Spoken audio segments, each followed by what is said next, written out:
Hello, Penelope Pearl, my favorite girl. Today's story is going to be Thumbelina. There once was a woman who wanted a child. She went to a fairy and asked for help. "Plant this seed in a flower pot," the fairy said, "and a child will grow." The plant grew quickly. A beautiful flower appeared on top. "Such a pretty flower," the woman said. She kissed the petals and the flower opened. A tiny girl, no bigger than half a thumb, was inside the flower. She was very beautiful and wore a yellow dress. The woman called her Thumbelina. Everyone loved Thumbelina. She played in a bowl of water using a flower petal as a boat. She slept in half a walnut shell. Thumbelina lived a happy life. One night, a large, ugly wet toad watched Thumbelina sleep. "She would make a good wife for my son," the toad said. Quietly, the toad carried away the walnut shell, with Thumbelina still sleeping inside. The toad and her son put Thumbelina on a lily pad in a stream. "She cannot swim to shore," the toad said. "She will be trapped until she marries you." In the morning, Thumbelina woke up. She started to cry. "How will I get home?" She was very scared. Some fish in the stream heard Thumbelina crying. They came to help. The fish chewed through the stem of the lily pad. Thumbelina was free. She floated downstream on the lily pad. A beautiful butterfly landed on the lily pad. Thumbelina climbed onto the butterfly's back. It flew away, carrying Thumbelina across the water to the forest floor.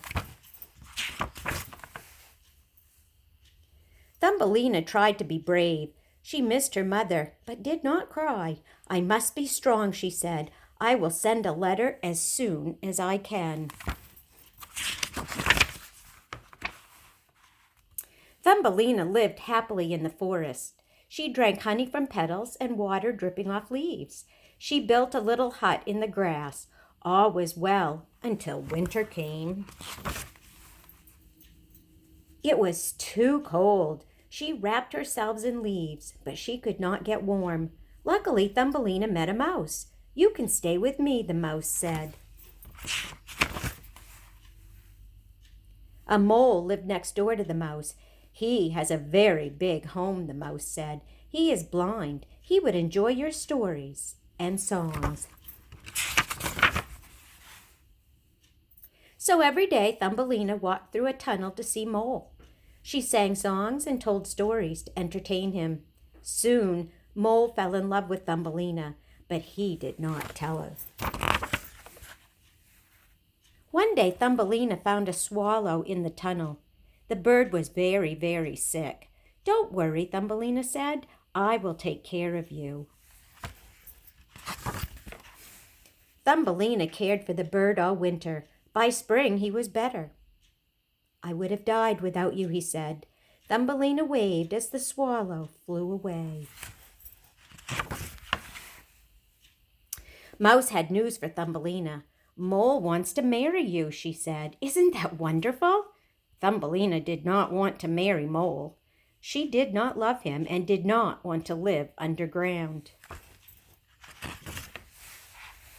Luckily, the swallow returned. "Come with me, Thumbelina," he said. "I am going south." Thumbelina climbed onto the swallow's back. They flew away. The swallow brought Thumbelina to a field of colored flowers. She looked all around her. A handsome man was standing on the flower next to her. He gave her a beautiful tulip. He was the prince of all the flowers. They fell in love right away. Together they found Thumbelina's home. And in the forest not far from where she grew up, they lived happily ever after. The end. I love you, sweet pea.